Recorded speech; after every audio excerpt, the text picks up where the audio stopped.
안녕하세요. 네, 화요일날 뵙게 돼서 더 반갑습니다.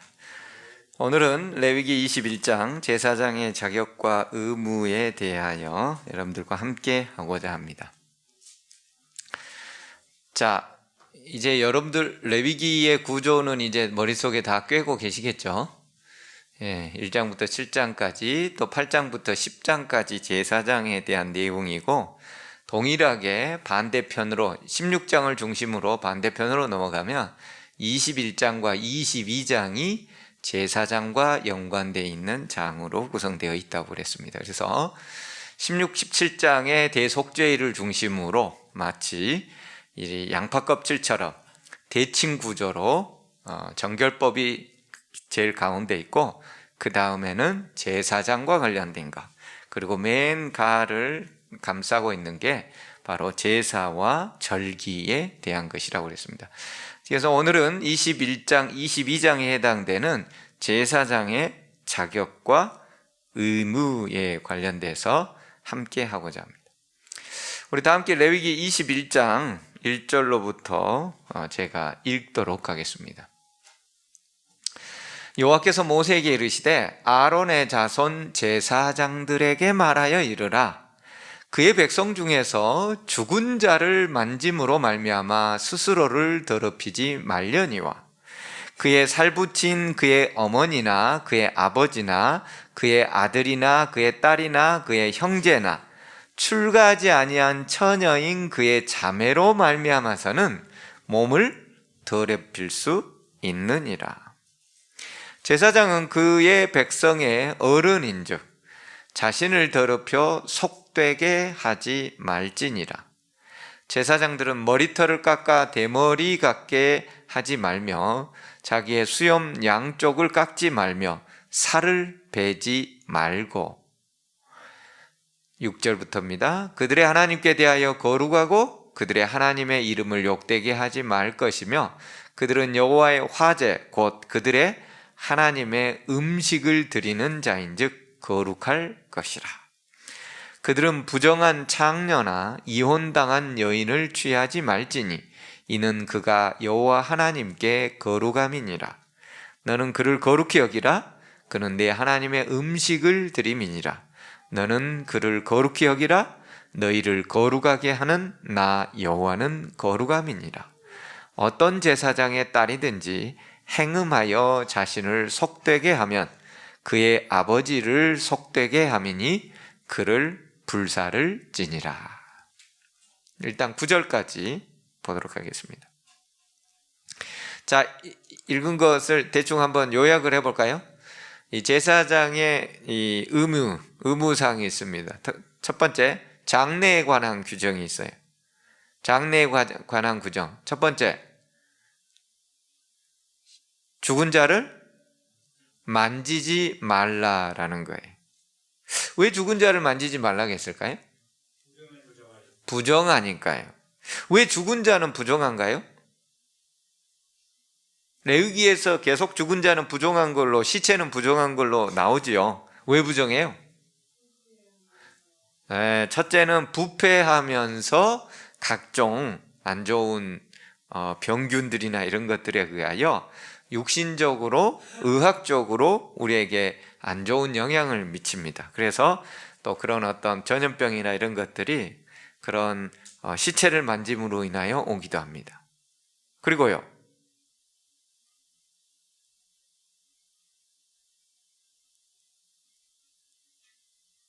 중요한 것을 제가 말씀드렸었는데,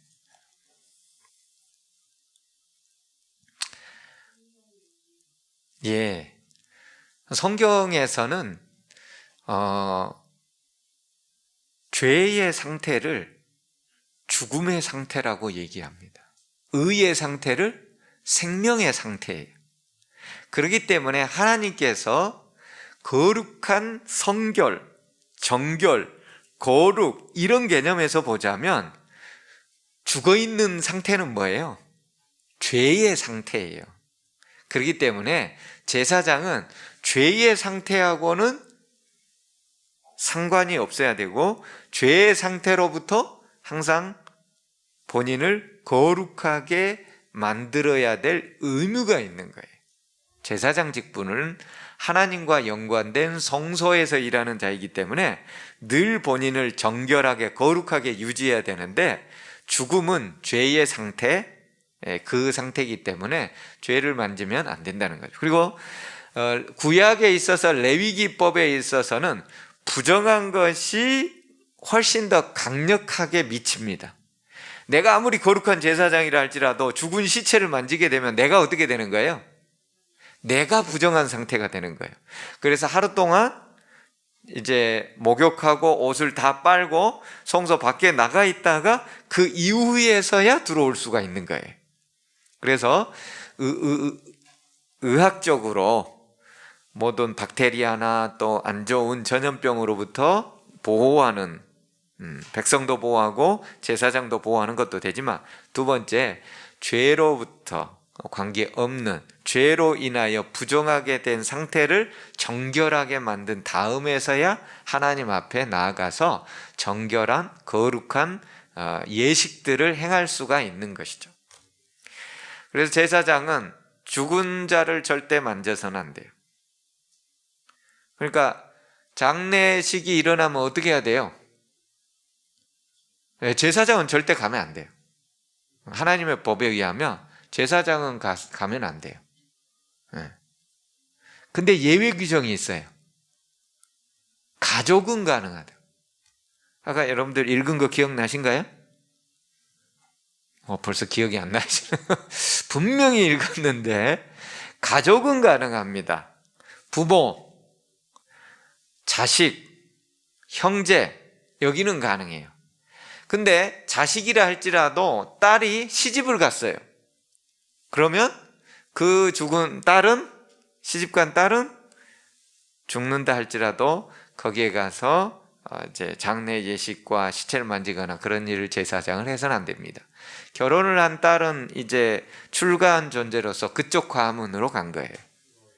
근데 만약에 결혼 안 간 딸은 가능한 거죠. 두 번째, 결혼을 했는데 그쪽에서 무슨 사유로 인하여 혹 이혼해가지고 우리 집에, 제사장이 내 집에 와 있다. 근데 얘가 죽었다. 그러면 가능해요. 네, 성경에 그렇게 나와 있어요. 네, 그렇게 가능한 거예요. 그래서 장례에 관한 규정은 죽은 자를 만지지 말라. 죽음은 곧 죄의 상태를 의미하기 때문에 그렇게 되어 있는 것입니다. 그리고 아까 보면은 이제 우리가 21장 5절이죠. 제사장들은 머리털을 깎아 대머리가 같게 하지 말며 자기 수염 양쪽을 깎지 말며 살을 베지 말고 라고 돼 있는데, 이것은 그냥 평상시에도 그렇게 하지 말라라는 표현이 아니라 장례식에 관련된 규정에서 그렇게 하는 거예요. 물론 평상시에도 살을 베지 말아야 되죠. 성경에는 문신을 하지 말라고 돼 있어요. 네. 하나님의 백성들은 문신을 절대 하지 말라고 돼 있어요. 하나님이 주신 이 몸에다가 그림 막 그리는 거, 화장이 아니고요, 이제 칼로 그림을 그리는 거, 칼로 살을 베는 거, 이거 하지 못하게 되어 있습니다. 또 그 당시에 주변에 애굽이나 주변의 가나안이나 또는 메소포타미아 그쪽 지방에서는 너무 슬프면 머리나 수염이나 자르고 심지어 살을 막 이렇게 상체기를 내서 그 슬픔을 표현하는 경우가 있었습니다. 그래서 하나님께서는 이방 민족들이 막 그렇게 하고 하는 것은 하지 말아라. 근데 특별히 제사장을 하지 못하게 규정을 만들었습니다. 오늘날에는 뭐 이렇게 하는 사람은 없죠. 근데 아무튼, 자, 결혼 관련 규정이 있었습니다. 혹시 기억나시나요? 부정한 여인하고는 절대 결혼하지 말라는, 이혼녀와는 결혼하지 말라는 거예요. 왜 그랬을까요? 네, 거룩한 제사장은 거룩한 직분을 수행하는 존재로서 항상 레위기 전체가 주제가 거룩이잖아요. 내가 거룩하니 너희도 거룩할지어다. 그래서 여러분들 성경절에 8절에 보면은, 여러분 성경책 직접 한번 봐보세요. 8절에 너는 그를 거룩히 여기라 그러면서 제일 마지막에 뭐라고 나와 있냐면 나 여호와는 거룩함이니라. 그리고 15절에도 나는 그를 거룩하게 하는 여호와임이니라. 그리고 23절 끝부분에도 나는 그들을 거룩하게 하는 여호와임이니라. 이게 단락의 마지막은 항상 하나님께서 나는 그들을 거룩하게 하는 여호와라고 그 단락단락을 거룩으로 전부 연결짓고 있어요. 제사장은 거룩한 존재인데 부정한 사람하고 결혼을 하면은 이건 있을 수 없는 일이라는 거예요. 두 번째, 그럼 왜 이혼녀는 안 되는 거죠?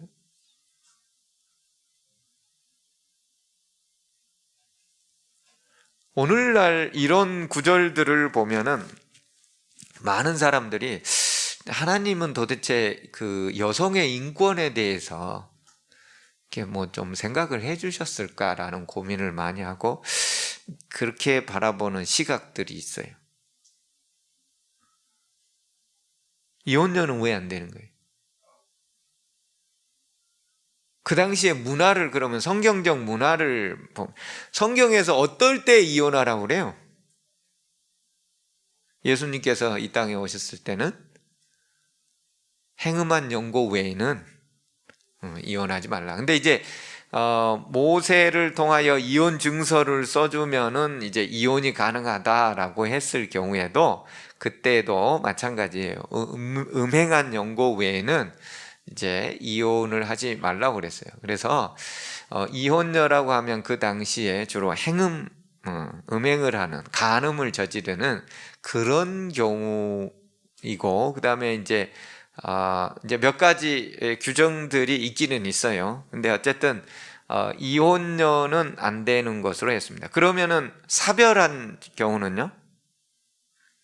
사별한 경우는 특별히 나와 있지는 않습니다. 그런데 유추해서 그래요. 아마도 사별한 경우에는 가능하지 않았었을까? 많은 신학자들이 그게 이제 대제사장의 경우와 이제 비교해서 그렇게 칙을 합니다. 자, 여기서 제가 방금 말씀드렸던 왜 하나님은 여성의 인권에 대하여 조금 너무 낮게 취급한 게 아닌가라는 부분에 대하여 결론적으로 얘기하면 성경의 가장 중심은 인간을 구원하는 일입니다. 성경의 모든 전체적인 내용은 하늘을 포기하고 이 땅에 내려오신 예수 그리스도를 통한 인간의 구원이에요. 인간이 다 죽어 있는데 고통 가운데서 암과 여러 가지 전염병, 질병, 정신병, 그리고 전쟁 때문에 얼마나 많은 아이들이 1년에 죽어갑니까? 그 모든 상황에 대하여 하나님께서는 인류를 영원한 생명으로 구원하는 그 목적으로 모든 성경이 기록되어 있습니다. 그래서 때로는 다른 어떤 부차적인 것들은 그 집중되는 것 이외의 것들은 하나님께서 크게 그 당시에 신경을 안 쓰셔요. 그래서 많은 사람들이 왜 예수님께서 이 땅에 오셨을 때 사회 문제에 별 신경을 안 쓰셨지?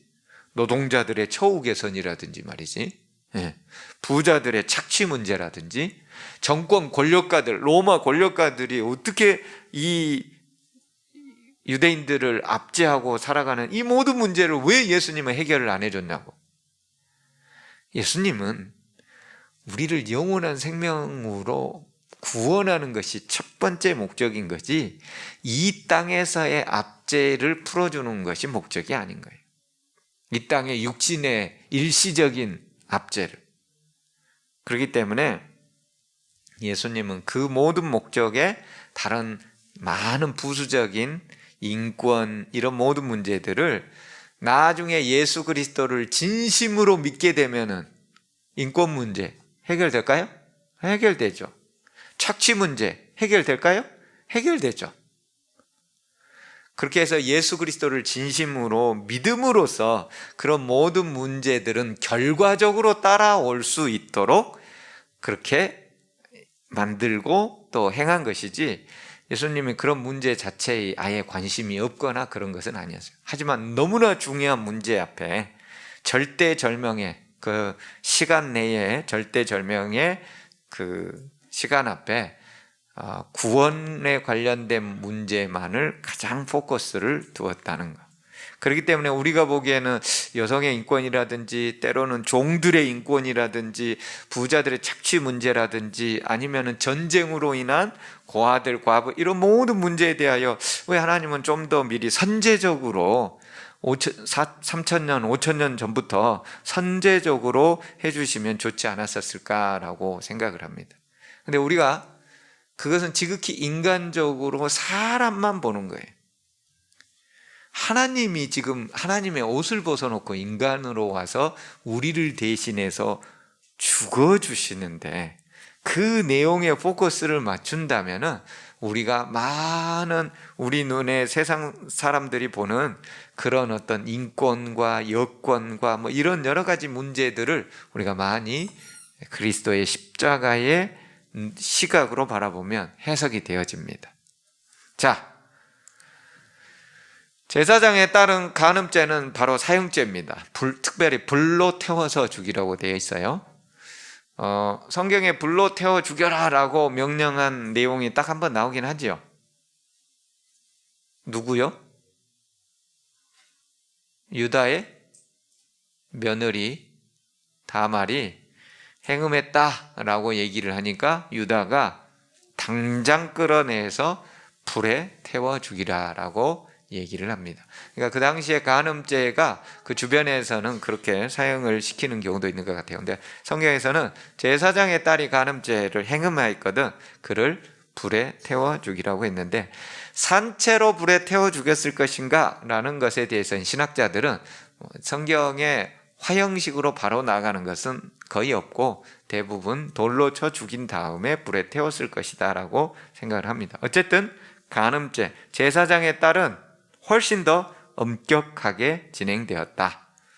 자, 이제 대제사장을 한번 봐볼까요? 레위기 21장 10절로부터 15절의 내용입니다. 자기의 형제 중 관유로 부음을 받고 위임되어 그 예복을 입은 대제사장은 그의 머리를 풀지 말며 그의 옷도 찢지 말며 어떤 시체에든지 가까이 하지 말며 그의 부모로 말미암아서도 더러워지게 하지 말며 그 성소에서 나오지 말며 그의 하나님의 성소를 속되게 하지 말라. 이는 하나님께서 성별하신 관유가 그 위에 있음이니라. 나는 여호와니라. 그는 처녀를 데려다가 아내를 삼을지니 과부나 이혼당한 여자나 창녀짓을 하는 더러운 여인을 취하지 말고 자기 백성 중에서 처녀를 취하여 아내를 삼아 그의 자손이 그의 백성 중에서 속되게 하지 말지니 나는 그를 거룩하게 하는 여호와임이니라. 자, 대제사장의 정결 의무 가운데 첫째, 장례에 관한 규정. 뭘 만지지 말라고요? 시체를 여전히 만지지 말라. 어떤 시체도 접촉 금지예요. 심지어 누구도요? 부모도. 대제사장은 그래요. 대제사장은 부모가 돌아가셨을 때라도 어떠한 가족 뭐 자식은 물론이고, 그래서 아론이 대제사장일 때 그 나답과 아비후가 다른 이상한 불을 들이다가 하나님의 직결 심판에 의해서 죽었잖아요. 하나님께서 모세를 통해서 얘기를 하죠. 눈물을 절대 보이지 말라. 옷도 찢지 말라. 대제사장은 옷도 찢어서는 안 돼요. 근데 성경에 보면 대제사장 가운데 옷을 찢은 사람이 있죠. 네. 신약에서 예수님을 신문할 때 가야바가 그의 대제사장으로서 옷을 찢습니다. 그 규정에 의할 것 같으면 대제사장 자격 박탈입니다. 네. 대제사장은 옷을 찢어서는 안 돼요. 하나님의 거룩한 존재로서 일반 제사장하고도 훨씬 더 높은 그런 정결의식과 도덕적 표준과 또 여러 가지 거룩의 상태를 요구되어집니다. 그래서 심지어 부모가 돌아가셨을 때라도 절대 대제사장은 그곳에 가지 않습니다. 성소에서 나오지 말라. 성소에서 나가면 안 됩니다. 부모가 돌아가셨다고 나와서 조문한다든지 그런 일은 대제사장은 해서는 안 됩니다. 결혼 관련 규정으로는 자기 백성 중에서 처녀와만 결혼이 가능합니다.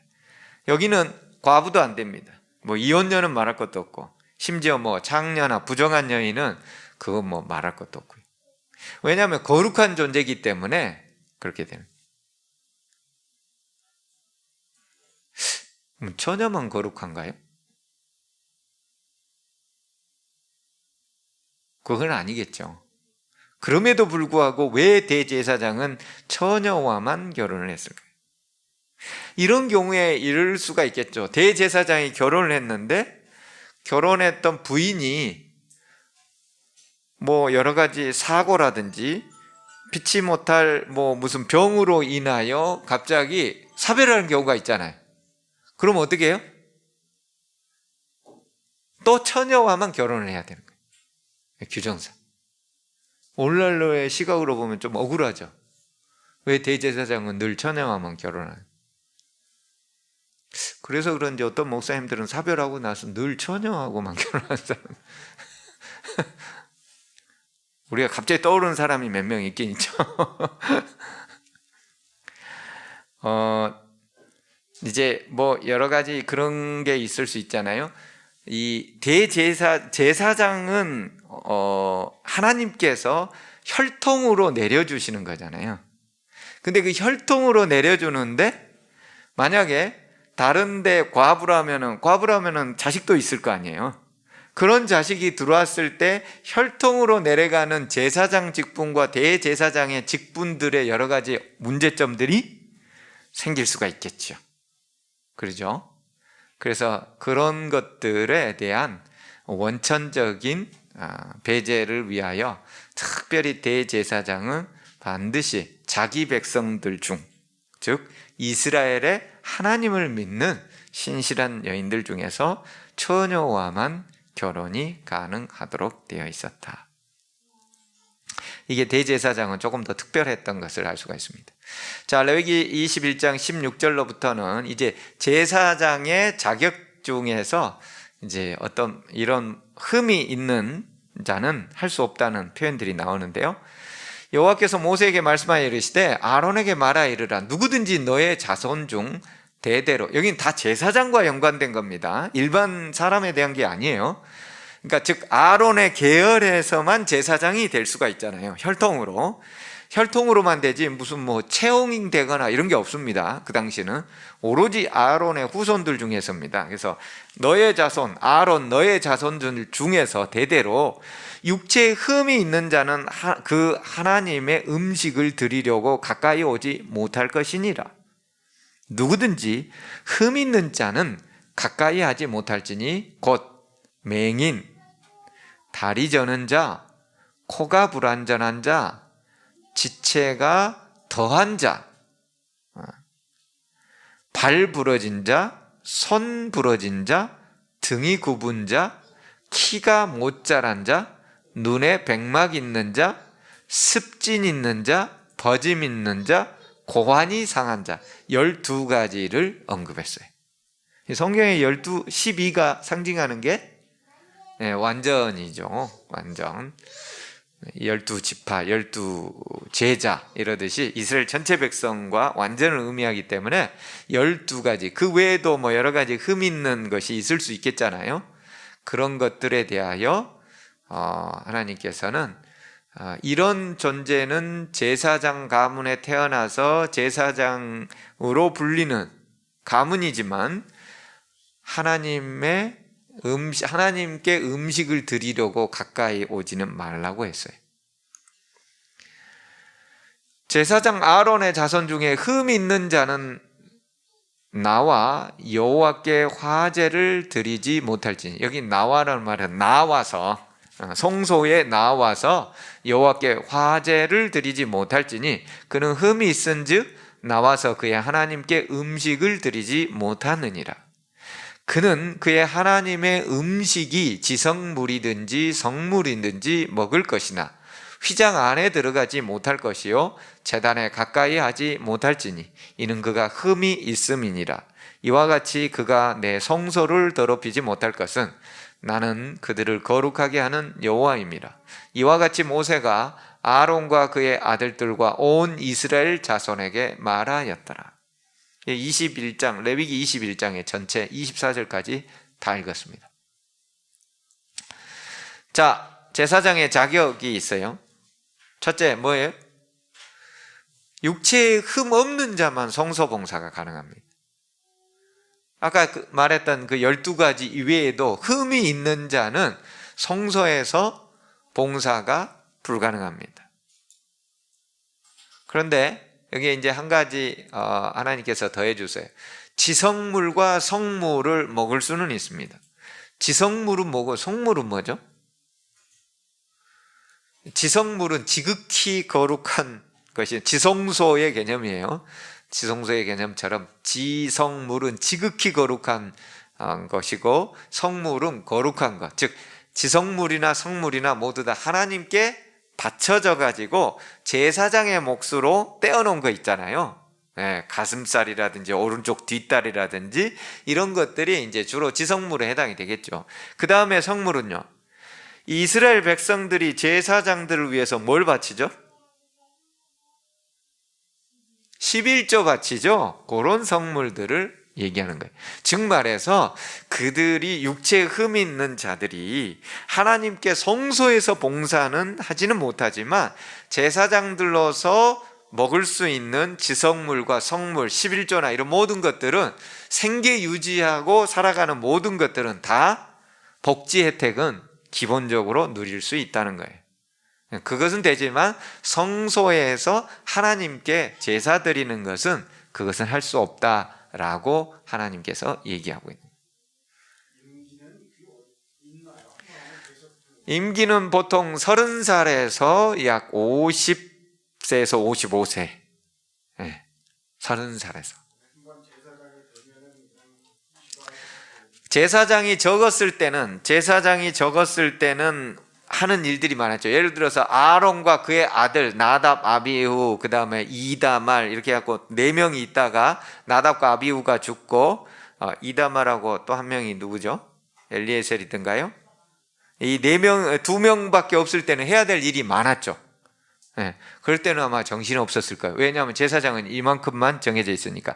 근데 이 자손들이 계속 퍼졌을 때는 이제 점점 많아졌겠죠. 그때는 순번제를 정해놓은 거죠. 그래서 우리가 사무엘서에 읽어보면은 그 아버지가 자신의 반차가 되어서 순번이 되어서 이렇게 가서 당번으로 그 직임을 하고, 또 예수님 당생 시절에도 사가랴 제사장이 자신의 당번 때 그런 모습들을 보는 것을 볼 수가 있습니다. 나중에는 제사장들이 요세푸스의 기록에 의할 것 같으면 막 거의 몇만 명 정도 됐다는 것 같아. 왜냐하면 6월절 하루에 이스라엘에서 예루살렘에서 잡아지는 이 양, 6월절 어린 양이 적어도 10만 마리가 넘었던 것으로 됩니다. 그 10만 마리 넘는 것을 제사장들이 다 옆에서 보조해가지고 다 해야 되잖아요. 그러면 얼마나 있어야 되겠어요? 서너 사람 해가지고는 불가능하죠. 그래서 그럴 때는 전체가 다 가고, 일반적으로 상번제 드릴 때는 이제 당번으로 돌아가고, 그런 식으로 진행되었을 것입니다. 자, 왜 육신에 흠 있는 제사장은 성소봉사를 못하게 하셨을까요?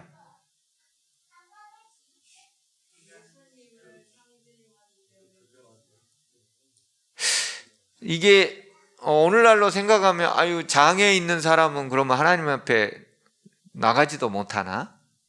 이렇게 생각할 수가 있잖아요. 아까도 얘기했죠. 성경의 모든 것들은 인류를 구원하시기 위한 예수 그리스도의 사역과 인간의 영원한 생명으로 구원하시는 그 모든 내용의 중심이 있는 거예요.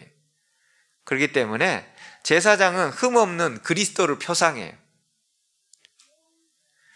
제사장 자체가 흠 없는 예수 그리스도를 표상하기 때문에 흠 있는 존재는 제사장으로서 성소 봉사를 하지 못하게 했어요. 장애인 자체가 무슨 문제가 있거나 도덕적으로 문제가 있어서가 아니고 제사장이라는 그 신분 자체가 흠없는 어린 양 대신 예수 그리스도를 표상하기 때문에 표상적인 의미에서 흠 없는 사람 제사장들만 성소 봉사를 하도록 표상적인 의미로 그렇게 해당하는 것이라고요. 두 번째, 방금도 얘기했지만은 제사장들은 그 양을 어마어마하게 잡아야 돼요. 쉬운 일이 아니에요. 그 옆에서 보조하고 또 계단 단에 올라갔다 내려갔다, 그 다음에 뭐 오른쪽 뒷다리 왼쪽 뒷다리 뿐만 아니라 어디를 정확히 찔러야만 단번에 죽고 피는 어떻게 쏟아내서 받아야 될지 그 모든 일들을 하는 숙련된 기술과 사실 굉장히 고된 일이었습니다. 일반적으로 하루 종일 죄 지어가지고 사람들이 예루살렘 성소로 찾아와가지고 제사를 드렸는데 화목제, 뭐 속건제, 속죄제, 번제, 소제, 화목제 중에도 무슨 감사제가 있고 낙헌제가 있고 서원제가 있고 이렇게 해서 늘 드리는데 그 모든 일들을 하는데 제사장이 그 숙련된 기술과 또 고된 노동을 하기 위해서는 육신의 흠이 그 당시에 무슨 뭐 휠체어가 있었겠습니까? 아니면 엘리베이터가 있었겠습니까? 전혀 그런 것이 없는 상황 가운데서 이런 모든 일들을 해내기에 온전한 사람이 필요했던 것이죠. 그리고 이 모든 것들은 구약 제사 제도의 국한된 제도라는 거예요. 흠 있는 제사장은 성소 봉사를 제한한 것은 구약 제사 제도에 국한되어 있었던 거예요. 그런데 오늘날에는요, 우리 다 함께 베드로전서 2장 9절을 읽어보도록 하겠습니다. 시작. 그러나 너희는 택하신 족속이요 왕같은 제사장들이요 거룩한 나라요 그의 소유가 된 백성이니 이는 너희를 어두운 데서 불러내어 그의 기이한 빛에 들어가게 하신 이의 아름다운 덕을 선포하게 하려 하심이라. 누가 왕같은 제사장이라고요? 우리들이요, 우리들. 나 자신이. 구약에서는 아론 계열의 후손들만 제사장이었지만 지금은 우리 모두가 제사장이에요. 그러면 우리가 하나님께 나가면 우리 어떻게 해야 돼요? 이 시대의 제사장으로서 하나님과 세상을 중보해주고 연결해주는 존재가 우리예요. 세상은 우리를 통하여 하나님을 바라보게 되어 있습니다. 근데 우리의 모습이 어떻게 해야 돼요? 흠없는 신앙의 모델이 되어야 되는 거예요. 거룩해야 되는 거예요. 거룩한 생애. 하나님께서 내가 거룩하니 너희도 거룩할지니라. 그래서 오늘날에는 우리가 제사장으로서 우리가 흠없는 육신이 아닌 흠없는 신앙, 흠없는 거룩한 생애로 살아가야 될 것을 우리에게 얘기해주고 있는 것입니다. 그래서 우리는 이 시대에 제사장들로서 제사장들처럼 살아가고 있는지 21장과 22장을 보면서 우리는 깊이 생각해 봐야 돼요.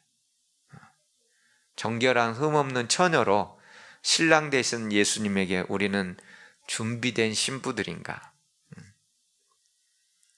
그리고 우리 기도 가운데서도 얘기했지만 전염병을 통하여 점점 마지막 시대임을 다 알려주고 있는 이때에 우리는 거기에 합당한 성결한 생애로 주님께 나아가고 있는지 깊이 생각해 봐야 돼요. 그래서 오늘은 바로 이 제사장의 자격과 그 의무, 비교적 간단한 너무나 쉽게 알 수 있는 이 내용들을 통해서 다시금 이 시대의 제사장은 누구다? 나다. 어떻게 살아야 된다? 거룩하게 살아야 된다. 근데 살다 보면 거룩하지 않을 경우가 많잖아요. 그럼 어떻게 해야 돼요? 회개해야 돼요. 회개함으로써 예수님께서 우리에게 거룩을 다시 입혀주는 거예요. 옛날에는 회개하려면 어떻게 했어요? 양을 잡아야 됐어요. 양 값이 싸요, 비싸요? 비싸죠. 지금도 한 마리에 한 4, 50만 원 하는데 작은 것들이 그 당시에는 제가 얘기했잖아요.